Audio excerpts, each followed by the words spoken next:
In the vast expanse of the desert, where the rolling dunes stretched endlessly and the sun hung high like a golden furnace, a small, scruffy cat padded through the sands. Its orange stripes stood out against the pale terrain, and its wide, curious eyes darted around for any sign of shelter, or at least something interesting to bat around with its paws. The desert wasn't exactly a cat's natural playground, but this feline wasn't ordinary. It had wandered far from the comforts of the oasis it once called home, driven by an unshakable sense of adventure. Now, the dry winds stirred its whiskers, and every step left tiny feline paw prints in the sand. Just as the day seemed as though it couldn't get any hotter, a glint of light caught the cat's eye. Something half buried in the sands ahead gleamed with the intensity of 1,000 promises. The cat's ears perked, its tail twitching eagerly. Whatever it wasn't sand, and that was enough reason to investigate. The cat, driven by curiosity, approached the object with cautious steps, ready to uncover whatever mystery lay beneath the desert sands. "That's it for me," the genie said with a chuckle. "Enjoy your kingdom." The cat, still blissfully unaware of the enormity of what had just happened, meowed in approval, and promptly curled up on the largest, fluffiest pillow to nap in the shade. As the genie disappeared into the horizon, chuckling to himself, the lamp remained half buried in the sand, waiting for the next curious wanderer to stumble upon its secrets. Though they'd have a hard time topping the world's first feline sultan.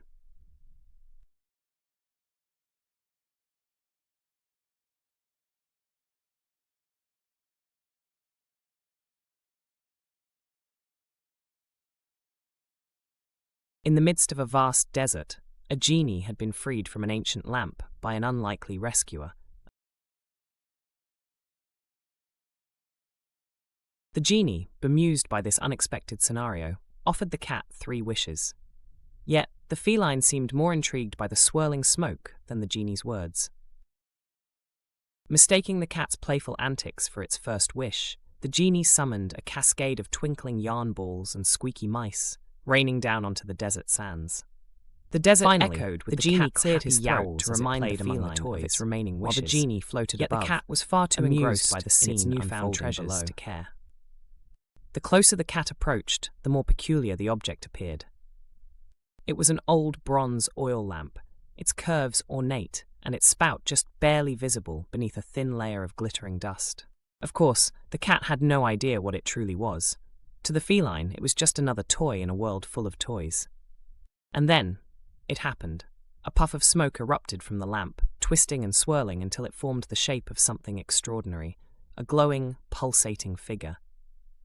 It was a genie, its radiant eyes widening as it took in the sight of its small, furry rescuer. "Oh, you're a cat?" The cat meowed loudly, puffing out its chest as if to say, "Is that really the question here?" The genie took a moment to process this unexpected scenario. Its tail curled and flicked, its paws lashed out at imaginary foes. The genie waited patiently until the cat grew tired, collapsing atop a plush mound of enchanted string.